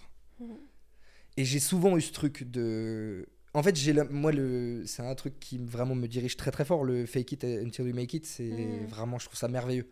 J'ai l'impression que tout se passe comme ça. J'ai l'impression que c'est que en faisant semblant que t'es serein que tu finis par l'être. C'est pas faux, c'est quand on incarne ce qu'on veut être qu'on finit par le Mais devenir. c'est le principe de la manifestation. Ouais, c'est vrai. C'est qu'en fait, tu souhaites tellement cette chose-là qu'elle finit par arriver, tu vois. Ouais. Et je pense que même le cinéma, ça aurait pu m'arriver si j'avais eu cette manifestation positive, ce que je n'ai jamais eu malheureusement. Après, tu sais pas dans la vie ce qui peut se passer. Tu dis que ça aurait pu, mais ça pourra toujours peut-être. La vie est longue, complètement. La vie est longue. Et du coup, donc son concert, je n'ai aucun souvenir. T'as aucun souvenir? Non, j'ai eu un énorme blackout d'émotions, très très fort. Waouh, ça devait être très fort. Ouais, j'ai un peu le seum du coup parce que là, rien que d'y penser, ça me rend triste. Quand je regarde des vidéos du concert sur YouTube, j'ai l'impression que c'est un des 1000 concerts que j'avais regardé d'elle sur YouTube avant. Tu vois. J'arrive pas à capter que j'étais là. Que t'étais dans le... Ouais. J'ai oublié le moment d'Happier Than Ever. Je sais juste, parce que c'est les gens d'Heineken qui m'avaient invité d'ailleurs, à qui je fais un bisou. J'étais en loge, donc j'ai escaladé devant les mecs de la sécu pour aller en carré or juste devant elle. Je me suis embrouillé avec un mec de la sécu, je me suis barré au milieu du public et tout. Bref, c'était lunaire, j'ai plus aucun souvenir, j'étais un peu bourré et tout. Juste, j'ai une image de moi qui chiale pendant 20 secondes et des petites vidéos d'elle, tu vois, vite fait. Mais c'est tout. Ouais. Le lendemain, c'était terminé. Peut-être qu'elle va revenir un jour. C'est sûr. Mais maintenant, je l'attends, ma gueule. C'est-à-dire que vraiment, je pense qu'en un mois, c'est terminé. Et puis même, ça reviendra plus jamais pareil. Tu vois, il y a des trucs que j'ai compris maintenant. Tu vois. Ah, tu parles de la dépression? Ah oui, oui. Ah, je pensais que tu parlais de Billie Eilish. Ah, mais frérot, elle revient au Stade de France cet été. Je vais la mettre dingue, évidemment. C'est sûr, elle va revenir. Non. Évidemment, elle va forcément faire des Stades de France, 4 Bercy d'affilée, Mais un oui. truc, je sais pas, obligé. Non, la bien sûr. dépression, franchement, moi je trouve ça... Je trouve que c'est hyper intéressant ce que tu dis parce que c'est le fait de te reconnaître dans l'histoire de quelqu'un d'autre et le fait de voir que cette personne, elle a réussi à se sortir et aller de l'autre côté qui t'a permis d'avoir le déclic et de te rendre compte que... Comme les gens avec moi. Comme les gens avec toi. Et ça, c'est trop beau. C'est pour ça que je continue en fait. Ouais. C'est pour ça que je te disais ça, c'est que ça dépend plus de moi en fait, Mm. tu vois. Et en vrai de vrai, j'aurais pu être dans le truc de maintenant ça va mieux donc j'arrête, mais en fait ça m'a jamais aidé, j'ai jamais fait pour moi, tu vois. Donc du coup maintenant j'ai plus le truc, enfin j'ai toujours ce truc de la même motivation qu'au début en fait, c'est juste comme pendant le Covid, faut aider des gens quoi. Ouais. Après ça fait 1 million de vues à chaque fois que je fais une vidéo, évidemment que c'est trop cool. En vrai de vrai, je fais d'autres choses qui marchent, tu vois. Et je veux pas faire que ça. Je veux pas devenir psy. Je veux pas, tu vois, parce qu'il y a plein de gens qui m'ont dit mais fais-en ton métier, enfin tu sais, fais un truc avec ça. Je veux pas. C'est pas ça, c'est pas mon ADN. Juste laissez-moi tranquille, tu vois. Et c'est ça qui est génial, c'est que et je trouve que ça, c'est vraiment quelque chose que tu fais bien et qui est inspirant, c'est que tu te réinventes, tu fais des choses, tu te cantonnes pas en fait à des étiquettes, à des... Tu vois, tu restes pas dans une boîte ou une étiquette en fait. Tu t'autorises à faire plein de trucs. On regarde tes vidéos sur TikTok, un jour tu vas parler de ta musique, un jour tu vas donner des conseils, un jour... Donc tu vois, tu t'es pas juste dans ton rôle, enfin tu te laisses pas Pour avoir te dire encore mieux, et tous les gens de mon agence d'influence avec qui je fais des vidéos te le diront, je fais une prise pour tout. C'est-à-dire que même les placements de produits, avec les marques, ça je devrais pas le dire. La plupart, je fais une fois, pas deux, parce qu'en fait, il n'y a pas besoin. Mais parce qu'au-delà de ça, c'est comme tu dis, ma marque de fabrique. Si je retravaille le truc, ça marche plus. Ça se voit que c'est récité, ça se voit que tout ça. Et en fait, même, tu vois, il y a des moments... on était tous dans une maison dans le sud avec plein d'influenceurs, machin, l'été dernier. Et c'était le moment vidéo, tu vois. Tout le monde tournait, tout le monde faisait ses petits tournages, ses petites chorés, ses petites machins et tout. J'ai pris mon téléphone, j'ai filmé tout le monde. J'ai dit, hey, regardez, ils sont tous en train de se tuer là, comme ça. Moi, je fais juste ça, je vais faire 1 million de vues, on s'en bat les couilles. la vidéo, je crois. Elle a fait 3,5 millions, je crois, un truc comme ça. C'est énorme. Parce qu'en fait, c'est ce qui marche avec moi. Enfin, Oui, et mais du coup, c'est spontané. Parce que c'est les stories Instagram. Moi, je vois ça, TikTok comme ouais. des stories Insta. Je mets un truc, ça vous plaît pas, je m'en branle. Mais tu sais que j'ai un ami qui m'a dit la même chose que toi. Et il a gagné 2 500 000 abonnés en même pas quelques mois. Il m'a dit la même chose. Ah bah non, mais ouais, la putain, les stats sont loin. Non, et il m'a dit exactement comme toi. Il m'a dit, mais en fait, pour moi, c'est juste comme des stories. Hein. Enfin, c'est vraiment... c'est des stories. Pour moi, après, alors, putain, là, on rentre dans un truc... Pourquoi je me cantonne pas à un milieu en particulier? Pourquoi je fais plein de choses? Au-delà du fait que, parce que tout me passionne, typiquement, là, je commence la musique, parce que ça fait 10 ans que j'ai envie de faire ça, et que juste, j'ai jamais eu les couilles, tu vois. Mais au-delà de ça, pour moi, on rentre dans une autre époque où t'es plus connu pour ce que tu fais, t'es connu pour qui t'es. Léna, ma fouf, Léna Situation, elle est pas connue pour les vlogs d'août, elle est connue parce que c'est Léna. Fin. C'est vrai. Elle est au Met Gala, c'est la plus grosse influenceuse du pays, c'est la meuf la plus puissante du pays. Donc du coup, en termes de ligne directrice, moi je me dis, plus je fais de choses, déjà plus j'ai de chance de me faire une fanbase dans plein de milieux différents, entre guillemets, mais au-delà de ça, pour moi, si les gens t'aiment dans un domaine, il n'y a pas de raison qu'ils t'aiment pas dans l'autre. C'est vrai, et justement, ils vont t'aimer pour toi plutôt que pour ce que tu fais Complètement. ou ce que tu leur donnes. Et du coup, le jour où tu veux arrêter, t'es pas dans la merde. Parce qu'en fait, moi, et pareil, ça c'est un truc que j'ai appris avec ces 10 dernières années, parce que je suis ultra fan de YouTube, je suis ultra... je viens vraiment de cette génération où j'ai vu tous les premiers YouTubeurs, je les ai vus tous se développer, je connais tout, leur boîte, où ils bossent, les contrats qu'ils ont, enfin vraiment, je suis très au courant. Et en fait, je me rends compte petit à petit que t'en as plein qui, en fait, sont obligés de faire des vidéos de 10 minutes avec un titre en majuscule en disant « J'arrête tout, il faut que je vous parle, c'est compliqué ». Parce que juste, ils ont envie de changer de contenu. C'est vrai, Et du coup, ils sont obligés de prévenir les gens, d'essayer de... Kevin Tran, le mec du Rire Jaune, il a commencé à faire des vidéos en anglais. Parce que juste, il est passionné, qu'il veut faire du truc en anglais, que ça touche une communauté internationale. Il a été obligé de faire trop de choses pour montrer aux gens que ça allait être le cas. Laisse les gens voir. Et en fait, encore une fois, malheureusement, les gens le suivent pour son contenu. Tu vois, parce que c'est ses vidéos, ses machins, il a ce rythme, il y a que lui qui fait ça. Enfin, tu vois. Et ils le suivent pas pour lui. Moi, j'ai envie de m'enlever de ce truc-là. J'ai envie de... En fait, j'ai envie que quoi que j'ai envie de faire, les gens soient chauds. Parce qu'encore une fois, je le fais parce que j'ai envie. Si tu fais les trucs pour faire de la thune, si tu fais les trucs pour percer, je peux comprendre qu'après les gens soient dans un truc, écoute frérot, reste dans ce que tu sais faire, c'est très bien, arrête de nous casser les couilles. Si tu le fais par passion, évidemment que les gens vont suivre. C'est vrai. Parce que tu suis toujours quelqu'un qui est passionné, puisque la personne elle travaille, donc elle devient douée, donc elle... Tu vois ce que je veux dire ? Oui, et surtout si à la base tu la suis pour elle et pas pour ce qu'elle t'apporte, pas pour le contenu qu'elle t'apporte, mais pour elle, pour sa personnalité. Bah, bien sûr. Mais t'en as sur YouTube. Enfin, je parle de Léna, mais par exemple, j'ai une très bonne pote qui s'appelle Marine LB. Son contenu, c'est elle chez elle avec sa caméra de vlog. Fin ! C'est tout. Elle parle de son appart, elle parle de... C'est elle. Donc quand tu la kiffes elle. Ouais. Tu la kiffes pas pour un truc qu'elle a fait. Et c'est pour ça que moi, je sais que pendant une période, il y a beaucoup de gens qui m'ont dit... Enfin, alors, beaucoup de gens non, mais les gens les plus, je trouve, réfléchis, dont Jilcy, le youtubeur en particulier, qui m'avait dit arrête les tours de ton téléphone. Pas pour les types de vidéos, les gens et tout. Il m'a dit juste, tu vas t'enfermer dans un truc. Il me dit, tu vas être le mec des tours de ton téléphone. Et ce qui est pas faux, c'est que 90% des gens qui me croient, c'est hé, Tourne ton téléphone, ouais. Et en fait, ça me rend ouf parce que je fais plein de choses. Moi, je trouve qu'aujourd'hui, non. Enfin, aujourd'hui, je trouve que on sait que tu fais de la musique. Non, mais ça commence. Non. Tu dis ça parce qu'en vrai, tu me suis depuis longtemps et qu'au-delà de ça, là, je suis en train de rentrer dans un truc général où vraiment je commence à être suivi, machin, et qu'avant, j'étais dans une niche. Ouais. Mais en vrai de vrai. La plupart des gens. Ah bah, c'est. Je te jure. Et du coup, en fait, moi, ça me rend ouf parce que même si ça fait trop du bien aux gens et que du coup, je suis trop fier de ça et que je comprends, c'est le truc le moins artistique que je fais. Et je me casse le cul à écrire des scénarios et des chansons à longueur de journée, tu vois ce que je veux dire ? Donc j'aimerais bien qu'on me fasse putain. Mais ça va arriver petit à petit. Bien sûr que ça va arriver. Mais par rapport au cinéma, on m'a jamais de toute ma vie autant reconnu ou même on a autant voulu venir me voir ou même on m'a autant crié dessus quand je sortais d'un endroit parce que je faisais des films qui faisaient 1 million d'entrées, tu vois, alors que pour moi c'est 10 fois mieux, tu vois. Mais non. Comment tu le vis ça ? Parce que je trouve que quand tu prends de la notoriété et que les gens commencent à te connaître, que il y a pas mal de choses qui changent. Est-ce que tu as vu des changements dans ton entourage ? En vrai, moi c'est hyper, je suis trop content qu'on parle de ça parce que en plus je trouve ça hyper intéressant, en vrai moi c'est hyper particulier. La plupart des influenceurs, je mets le mot très large influenceurs, les gens qui font des trucs sur les réseaux, même des gens qui font de la musique, qui machin et tout, enfin des rappeurs qui du coup deviennent influenceurs parce qu'ils ont une image sur les réseaux et tout, du jour au lendemain, t'es une superstar. Et quand je dis superstar, je me considère pas du tout comme une superstar, mais le fait est que quand on sort du concert de Big Flo et Oli, il y a 200 personnes qui hurlent mon nom. Ah ouais.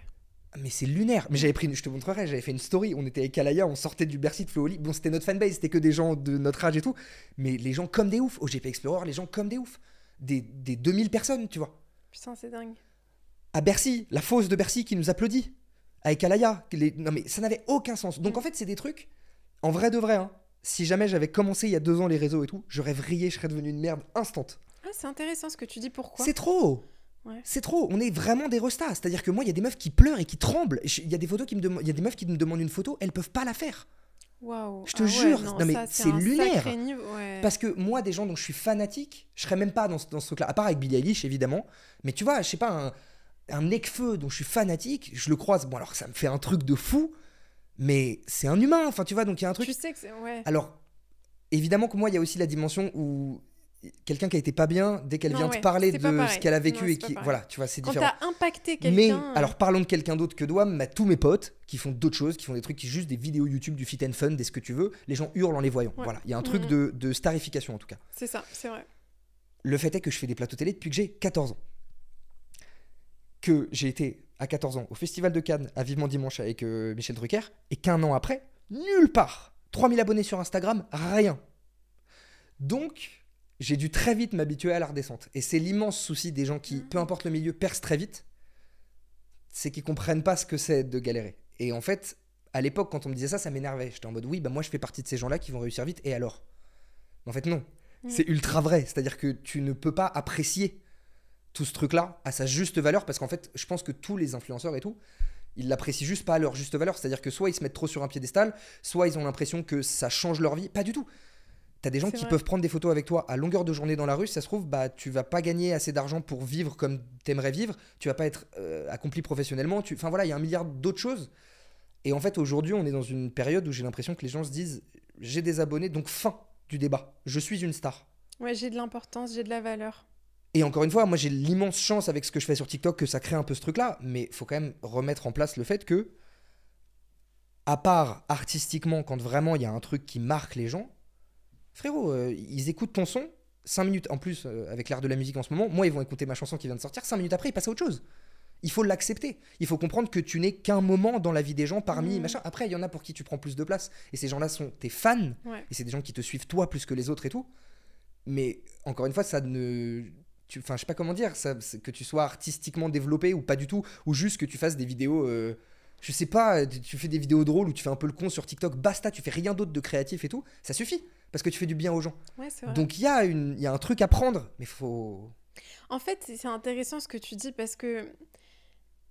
Du coup, c'est le cinéma qui t'a appris ça, qui t'a appris à complètement. relativiser, à pas... Mes parents m'avaient prévenu avant même que je tourne. Mm. En fait, dès qu'ils ont su que c'était un film avec 1 million non, qu'est-ce que je raconte 1 million de budget. Avec 11 millions de budget, La Guerre des Boutons, avec un casting de détraqué mental, que c'était 3 mois de tournage, etc.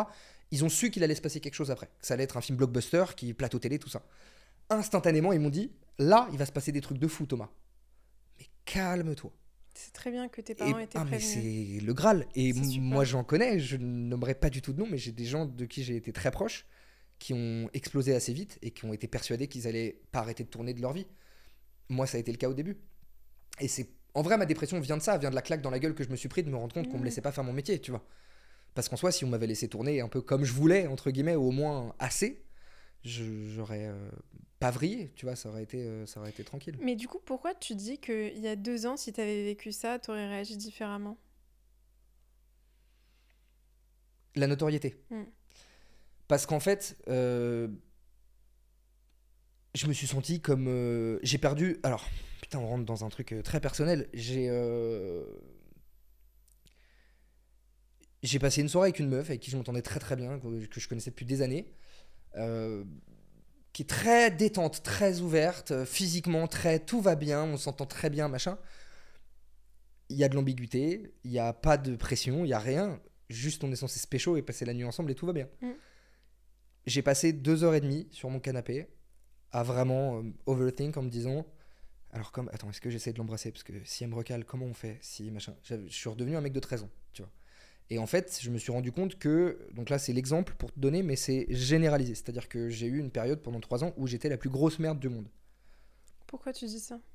Parce que j'étais persuadé de ça. Parce qu'en fait, pendant...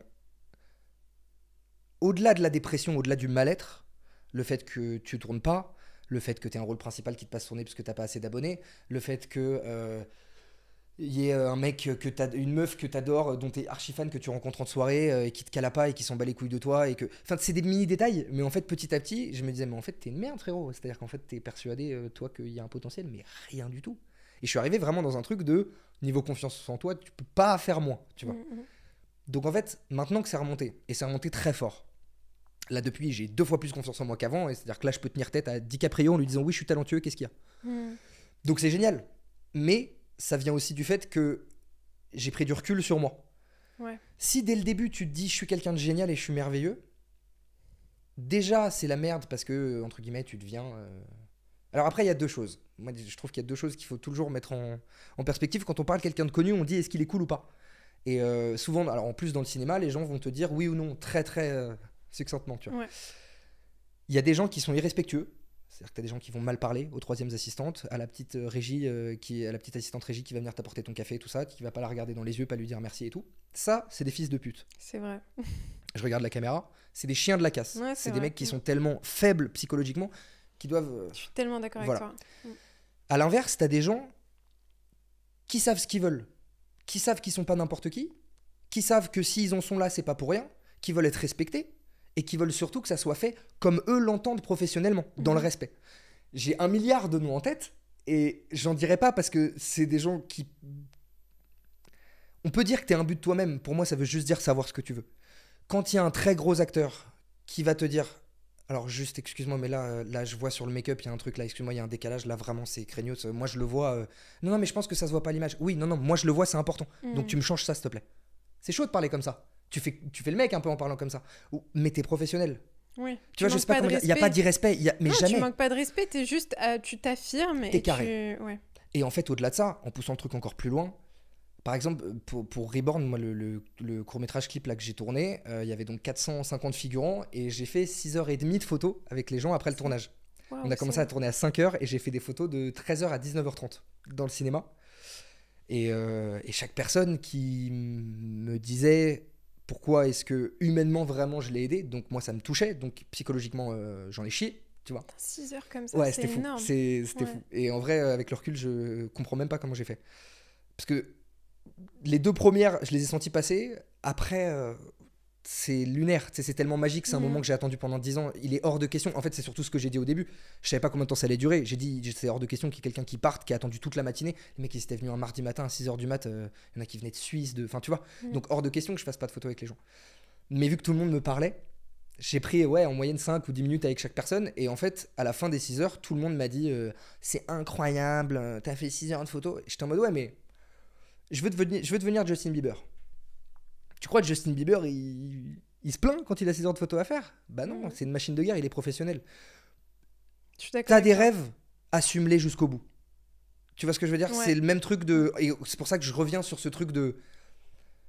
C'est pas devenir une star, mais c'est qu'en fait, maintenant, ça fait 10 ans que j'écris des scénarios de films, de séries et tout. J'en fais aucun parce que j'ai pas de pouvoir. J'en fais aucun parce que j'ai rien. Et que personne veut me donner d'argent, personne veut me faire confiance. Tu vas voir que là, dans les 2-3 années qui arrivent, je vais faire plein de trucs. C'est sûr. Qu'est-ce qui aura changé? En vrai de vrai. À part mon nombre d'abonnés sur Instagram. Au niveau de mon talent. Je dis pas que j'aurais pas évolué, évidemment, que j'aurais pas travaillé, tout ça.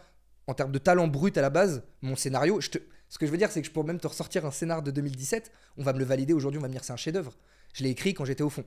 Donc, c'est intéressant ça. C'est l'effet, je crois que ça s'appelle l'effet halo, mais du coup, c'est un peu cette validation sociale où vu que tu as une énorme validation sociale, tu vas avoir plus de pouvoir, plus de notoriété. Et du coup, je comprends que quand tu as le pouvoir, tu refuses de le céder ou tu refuses de relaisser du doute, tu vois. C'est ça. Voilà, tu décides des choses parce que tu les sais.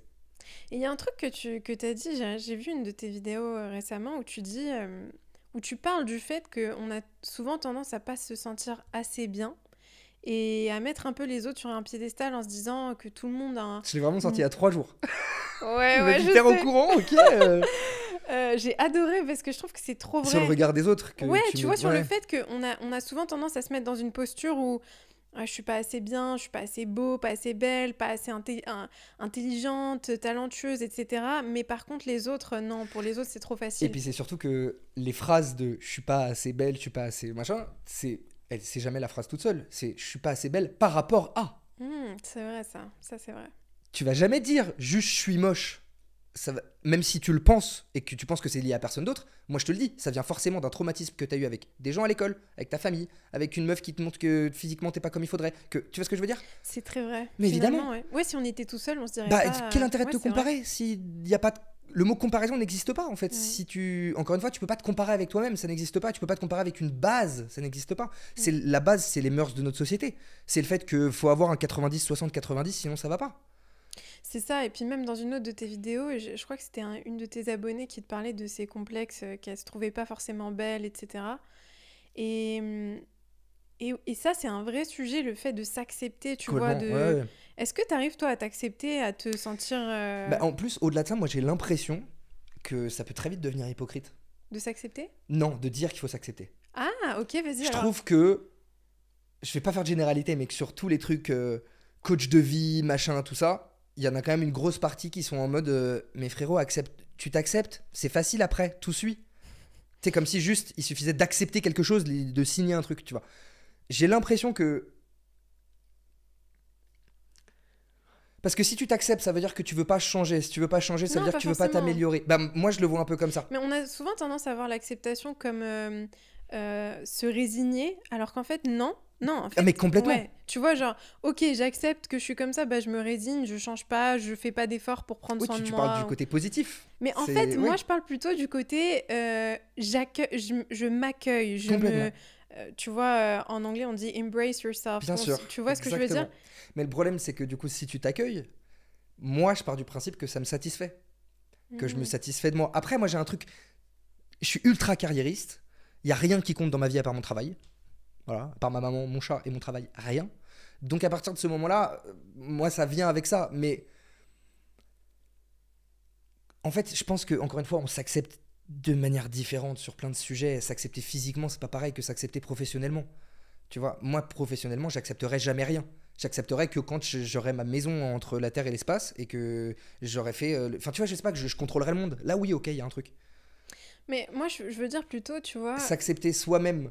accepter, en fait, se dire, par exemple, je te donne un exemple. Disons que je sois petite de taille, Ouais. tu vois. Et imaginons qu'à l'école, j'ai reçu des remarques, je me suis fait harceler ou quoi. Ça a créé un complexe chez moi. Je grandis, voilà, je prends de l'âge, mais je grandis pas forcément en taille. Et du coup, j'ai du mal à m'accepter, dans le sens où je vais me sentir complexée par ça. Je vais avoir la sensation de pas être assez parce que je suis pas assez grande, tu vois. Je suis désolé, je me permets de te couper. Dis-moi. Essaye de prendre le schéma de ce qu'on est en train de dire. Mhm. Tu acceptes quelque chose que tu as commencé à te dire parce que ça vient d'un traumatisme des gens. Il n'y a pas besoin de s'accepter à la base. C'est ça que je veux dire. En fait, là encore une fois, t'es trop petite en taille. Qui a dit que t'étais trop petite en taille? Les gens qui t'ont fait complexer. Mhm. Donc tu es satisfaite et tu te sens validée d'un truc que tu as amené à l'intérieur de toi En qui fait, n'était c'est pas de les base autres qui par te les l'ont gens. Mais bien imposé. sûr. Ouais, c'est ça. Et en fait, moi, c'est pour ça que je trouve que cette expression de s'accepter, elle veut rien dire en fait. Il n'y a Mhm. pas de s'accepter. C'est de base, il n'y a aucune raison que tu ne t'aimes pas à la toute base du truc. Donc il n'y a même pas besoin de s'accepter en fait. On t'amène des trucs dans la gueule qui font qu'après, tu as besoin de t'accepter parce que sinon, t'es dans un mal-être. C'est intéressant ce que Faut tu se dis. recentrer. En fait, la vraie solution, et c'est le plus dur aussi, et je suis pareil quand je dis aux gens, il suffit de faire ça. C'est ultra difficile. Moi, j'essaie juste d'apporter des clés, tu vois, des petites milestones qui peuvent les aider, mais dans l'idée, je pense que de toute façon, enfin, pardon, mais les complexes n'existent pas, en fait. Tu penses que les Pour complexes toi-même, n'existent bah, pas? moi, ma maman, elle fait 1m54. Donc, on est vraiment pile poil dans ce que tu décrivais. À part les blagues des gens qui sont avec elle en tournage depuis 30 ans et les gens qui l'appelaient Suce debout quand elle était au collège, elle s'en fout de faire 1m54. De base.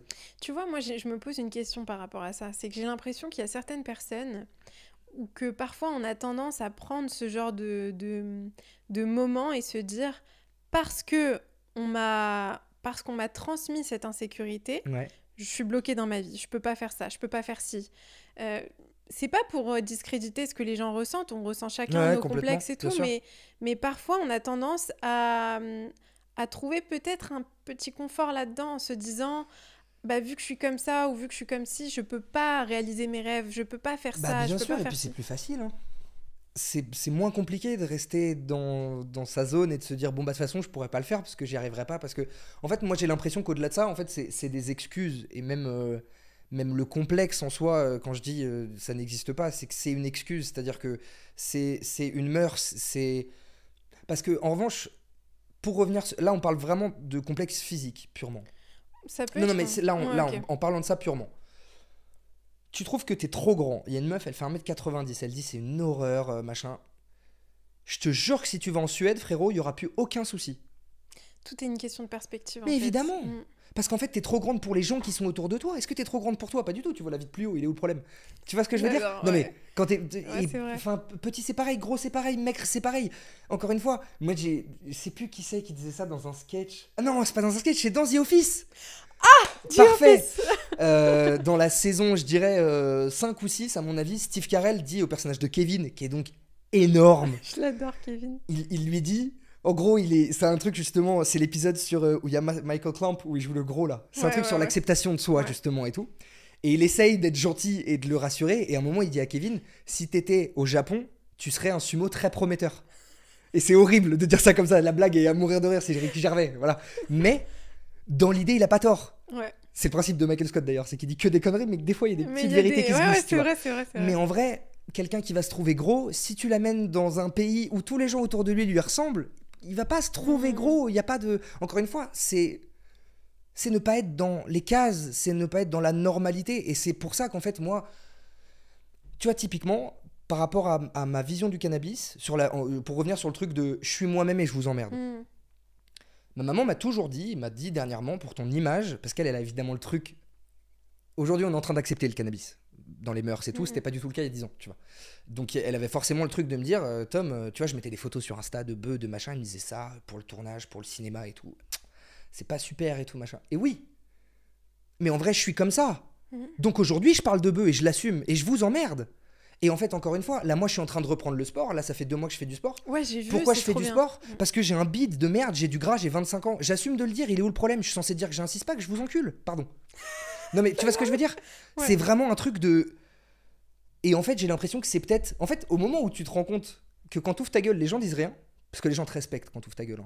Si à la base t'es complexé parce que tu fais 1m50 et que t'arrives et que tu dis ouais, je fais 1m50 mais j'ai une plus grande gueule que toi, alors qu'est-ce que tu vas faire maintenant? Tout le monde va être en mode putain, cette meuf. Tu vois ce que je veux dire? C'est tellement vrai. En fait, finalement, c'est comment tu t'assumes. Exactement. C'est pour ça qu'en fait, pour revenir sur la base de tout ça, recentre-toi. Et c'est là où on va répondre à la vraie question de comment tu fais si tu t'acceptes pas. Si tu t'acceptes pas, toi de base, pose-toi bien la question. Et si tu penses que c'est enfoui au fond de toi-même, parce que t'as des gens qui naissent pas dans le bon corps, t'as des gens qui sont pas à l'aise avec leur sexualité, avec plein de choses. Mais faut faire l'introspection pour se rendre compte de ce que c'est. Si au moment de ton introspection tu te dis bah non, c'est forcément lié aux autres, puisque c'est c'est vrai, c'est de la merde. C'est vrai. Tu peux rester dedans mais tu vas juste te faire du mal pour rien. Est-ce que tu Et puis en plus, pardon, mais pour redire ce que j'avais dit dans ma vidéo, c'est pas palpable le regard des gens, c'est un truc concret. C'est un truc on projette ce qu'on pense que les autres vont. Évidemment. Mais tu sais quoi, j'ai vu une vidéo il y a quelques jours qui disait que en fait, quand on pense au jugement des autres, c'est simplement le reflet de ce qu'on juge en nous-mêmes. C'est-à-dire que évidemment. Tu vois, si on se dit ah, cette personne. Mais elle comment va me tu juger. peux le juger de façon sinon, si ça vient pas de toi? Personne ne évidemment. te dit, Mais en fait, au-delà de ça, en fait, j'ai l'impression que en fait, ce truc de jugement n'existe pas comme je sais pas comment dire. Regarde, ok, moi là, je suis là. Peut-être que des gens qui vont me voir là vont se dire putain mec alors aujourd'hui il est sapé comme un ouf, il a hyper bonne mine, il est trop bien et tout machin, il est trop beau gosse et tout, il est giga charismatique. Je pourrais être dans ma pire forme aujourd'hui, je pourrais me dire oh là là, j'ai dû partir de chez moi, j'ai pas eu le temps de me coiffer, de mettre de la crème, on va voir que mes pores d'urne ils sortent, on va voir que machin. Ça c'est ce que toi tu vas projeter dans la tête des gens, frérot. C'est tellement vrai. Arrête. Tu vois ce que je veux dire? Parce qu'en plus à l'inverse, moi je suis persuadé que tous les gens, par exemple, je reprends un truc encore plus con, quand je vois quelqu'un qui m'impressionne, je vais me dire putain, ce qu'elle dégage, ça se trouve à l'intérieur, elle est au fond du trou, la personne. C'est très vrai. Ça. Tu ne peux pas le savoir. Et c'est pour ça que je te dis que je suis dans le calcul, c'est qu'en fait j'ai pris conscience assez vite qu'en fait tu décides ce que tu montres aux gens ou pas. C'est très vrai. Et ça revient à fake it till you make it, ça revient à incarner la personne que tu veux être. Mais parce que en vrai, tu sais, quand t'entends. Alors, je pense que tu ne l'as pas vu parce qu'il vient de sortir, il faut à tout prix que tu ailles voir ce film. Babylone. Tu l'as vu? Non, mais on m'en a parlé, j'ai trop envie de le voir. Mais il n'est pas encore sorti, hein? Si. Ah bon? Ah, peut-être pas, j'étais à l'avant-première. Je crois que c'était l'avant-première. Moi, j'étais à l'avant-première, ouais, mais peut-être qu'il. Non, je crois qu'il est sorti. Au cinéma? Ah, ok. Moi, Damien Chazelle, c'est mon réalisateur préféré du monde entier. Mais au-delà de ça, donc il faut que tu ailles voir ce film. Au-delà de ça, c'est l'histoire d'une actrice qui est SDF, littéralement, qui fait rien à part se bourrer la gueule avec des mecs le soir, machin, et tout, pas clean et tout, enfin voilà, pas dingue. Elle dit à tout le monde, je suis une star. ça finit par devenir une très grande star. C'est dans ta tête. C'est comme Mohamed Ali. C'est exactement ça. Il m'inspire En trop, fait, tu décides, Ouais. les gens y croient en fait. Il y a un truc de... C'est toi qui décides. Mais bien sûr. Et encore une fois, là moi je suis en train de faire pareil avec la musique. Alors, putain pareil, ça je devrais pas dire. Vu que La je suis musique- un rappeur, il faut que je garde ça pour moi. Mais le cinéma, j'ai confiance. Parce que ça fait beaucoup d'années. Surtout parce que j'ai eu des... L'art, je trouve que ça marche quand même vachement par rapport aux validations des gens. Parce qu'en fait, l'art, c'est tellement subjectif. Je pourrais trouver génial ce que je fais comme nul. Et j'aurais à la fois totalement et pas vraiment raison. Enfin, tu vois, c'est un truc, ça dépend de tout le monde. Le cinéma, à partir du moment où Marion Cotillard m'a pris dans ses bras en me disant que j'étais une machine dans un film, ça suffit. Tu vois, c'est-à-dire que là, non mais alors. C'est vrai ça, c'est une histoire vraie. Ah bah c'est ma marraine du cinéma. C'est génial. Elle m'a appelé quand j'étais en dépression pour rien. C'est vrai. Pour te dire à quel point.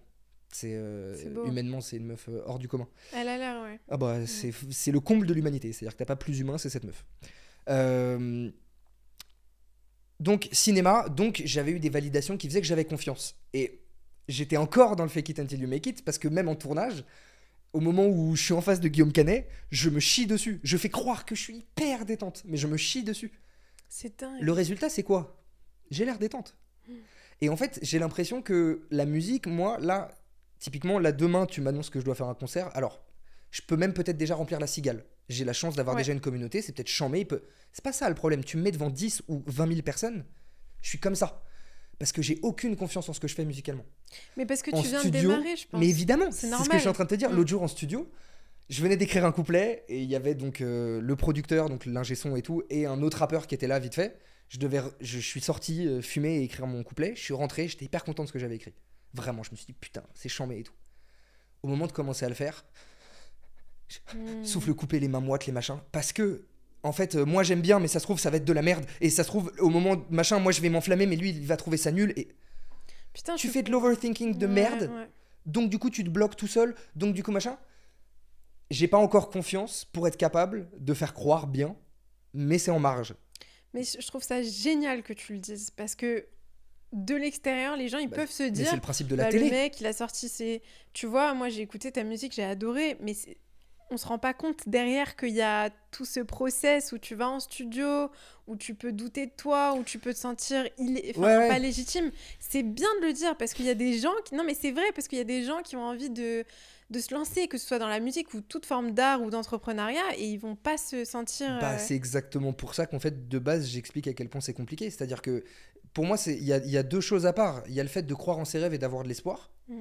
Chose que tu ne peux pas du tout mettre en compétition avec la difficulté de réussir. Parce qu'en fait, si tu mets ça en compétition, t'arrêtes. Moi, j'ai de l'espoir. Si là, je mets en face de moi, en vrai, le pourcentage de chance que j'ai de percer au cinéma au moment où j'ai 18 ans et que je fais rien tout seul dans ma chambre, j'arrête instant. Hein. Si tu lis les deux, c'est mort. Il faut que d'un côté, t'aies ce truc de... Déjà, faut surtout... Alors, c'est un truc très important à dire. Pendant énormément d'années, j'étais persuadé que le talent était très important et que le travail aussi. En fait, pas du tout. Le talent, ça pue la merde. Ah ouais, alors explique-moi. Ça sert à rien, le talent. Parce qu'en fait... Alors, j'ai du talent pour le cinéma. Okay, je suis un bon comédien. Je le sais, j'ai l'assurance de le dire. Je sais que je joue... non, je vais pas dire que je suis un super acteur. Je joue juste. Okay. La musique... Il n'y a rien qui me dit que c'est intéressant ce que je fais pour l'instant. Rien du tout. Donc du coup, ça me met dans un truc de... Je sais pas comment dire. J'ai jamais progressé en 10 ans de cinéma. J'ai toujours le même level qu'il y a 10 ans. Vraiment. Hein. Donc oui, je suis pas mal. Ok, je suis juste pas mal. La musique, je le sais, de base, je suis pas bon. Je ne chante pas bien. Il y a des gens qui ont un organe où juste il lâche une note, c'est un chef-d'œuvre. Tu fais ah ok. Alors oui, j'ai jamais pris de cours et tout machin, mais je ne suis pas bon. J'écris bien, en prose j'écris bien. Réussir à faire des schémas de rimes qui plaisent à notre génération, à faire des trucs qui me plaisent à moi aussi, et du coup qui collent aux rappeurs que j'écoute et tout, c'est très dur. Oui, c'est un Donc, challenge. je suis pas bon, je le sais, parce que je galère. Sauf que je charbonne tellement qu'encore une fois, je suis en train de faire des trucs bien. J'entends. Et je suis objectif. Encore une fois... C'est peut-être la chance que j'ai d'avoir été fan de musique pendant des années avant d'essayer d'en faire, c'est que j'arrive à savoir ce que je trouve bien ou pas bien. Déjà, je fais ce qui me plaît, j'essaie de... Tous les rappeurs du monde disent fais ce qui te plaît et fais pas kiffer les gens. Donc j'essaie de suivre ce conseil-là parce que j'ai l'impression que ça te fait gagner du temps. Mais au-delà de ça, j'arrive vite à savoir si c'est un truc que j'écouterais de base, un truc que... Acteur, je suis au cinéma depuis que je suis tout petit, donc j'ai toujours vécu le cinéma en étant de l'intérieur, donc j'arrive pas vraiment à savoir quand je joue bien ou quand je joue pas bien. Encore une fois, c'est ta perception, c'est l'avis que toi, tu as de toi et tout. Juste, ce que je veux dire, c'est que pour revenir, on rembobine un peu sur ce truc de garder espoir en face de la réussite et de la difficulté de la réussite. Déjà, il faut que tu gardes espoir parce qu'en fait, si tu te dis « Ah, j'ai pas de talent par rapport à d'autres que je trouve 1000 fois plus talentueux que moi, donc ça va être compliqué », t'as tort puisque c'est le travail qui va te faire porter, qui va te monter en haut, tu vois. Donc si de base, tu dis « Ah, j'ai moins d'attributs que les autres », c'est de la merde, on s'en fout. Si tu travailles comme un yinche, t'arriveras au même résultat, voire mieux que les gens qui sont talentueux, ça c'est une évidence. Et j'entends tout le monde dire ça depuis des années, mais en fait, en le vivant, putain, qu'est-ce que c'est clair. Que c'est vrai. Ah mais c'est... Et en fait, tu le vois même avec les années. Orelsan et Gringe, c'est exactement ça. À l'époque où ils avaient 20 piges, Gringe, c'est un génie du rap. Il te lâche en impro, il te lâche des schémas de rimes, des trucs avec des rimes embrassées, des machins. C'est un génie. Il a un flow, il a une gimmick, il a un physique, il a un charisme, il a tout. Aurel, c'est un tocard qui est devant son bureau comme ça, hein, qui parle comme ça, qui machin avec sa mèche comme ça. Ok ? Aujourd'hui, ils en sont où les deux ?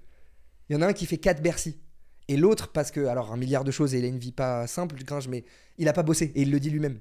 Il dit, c'est dingue. Mais bien sûr, et Aurel a toujours dit, Gringe était 1000 fois meilleur, c'était le rappeur de nous deux. À la base, c'était un duo de producteurs, ils voulaient faire que des instrus, les mecs. Pour terminer le podcast, j'ai quelques petites questions, c'est la tradition de fin de podcast, ok ? Première question, quel est l'impact que tu voudrais avoir sur les autres ? Waouh.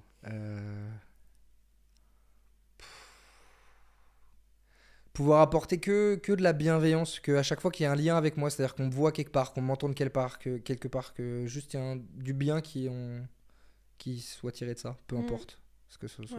Un film, peu importe. Si tu avais le petit Thomas devant toi, qu'est-ce que tu lui dirais ? Je sais pas. C'est que t'y crois pas pour rien. Que non, si t'y crois, c'est pour quelque chose. Et que tu le verras plus tard, même si ça met du temps à arriver. C'est beau ça. J'aime beaucoup. Et si t'avais le Thomas de 80 ans devant toi, tu penses qu'il te conseillerait quoi ? Il sera mort à 80 déjà, je pense. Arrête, faut pas dire ça. Frérot, qu'est-ce que je fume ? Non, faut pas dire ça. Tu penses qu'il te donnerait quoi comme conseil ? Les mêmes que ma maman. Que j'aurais appris avec le temps. Bah non, rien, j'espère que je suis allé dans l'espace. J'aurais une question à lui poser, je lui demanderai si je suis allé dans l'espace ou pas d'ici là, si j'ai vu la Terre, vu de l'espace ou pas. S'il me dit que non, j'ai l'impression d'avoir raté ma vie. S'il me dit que oui, c'est bon. T'as envie d'aller dans l'espace ? C'est le plus gros objectif de toute ma vie. C'est vrai ? Putain, c'est fou ça. Les 2, 3 dans l'ordre, c'est aller dans l'espace, être papa et faire Bercy, je pense. Oh, c'est beau comme objectif. Je vais faire les 3. Mais c'est sûr que tu vas faire les 3. Le même jour, tu sais, mec. on va amener l'accord Arena dans l'espace et ma femme elle va accoucher ce jour-là et on va tout coordonner, ça va être super. On ferait une bar mitzvah ce jour-là, frérot, ça va être super, il y aura tout le monde. Voilà. Trop bien, j'adore. Ok, du coup, on peut aller te suivre sur Instagram, TikTok, t'es sur YouTube aussi ? Non, j'en ai rien à foutre, allez sur Spotify, allez stream cette merde. J'allais le dire, ok ? Pardon, ok, vas-y. Allez sur Spotify, Apple Music aussi. Moi, j'ai téléchargé sur Apple Music et... Donc tu fais partie des 38 écoutes d'Apple Music. Non, je rigole, vous êtes pas mal, je te blague. Non, okay. T'exagères. Non, mais tout, partout. Ouais. Partout. Et partout et de plus en plus et on se retrouve en fin d'année pour plein de choses. Et il suffit de mettre Thomas Goldberg, ou je l'ai mal prononcé, Thomas Goldberg, c'est ça ? C'est exactement ça. Il suffit, hein, vraiment, c'est mon nom, quoi. Donc, tu mets mon nom et normalement, je tombe en premier. Je suis certif même sur Spotify, alors attends. C'est magnifique. Si tu me trouves pas. Trop bien. Putain, j'ai adoré faire ce podcast avec toi. Merci beaucoup. Avec plaisir. Merci.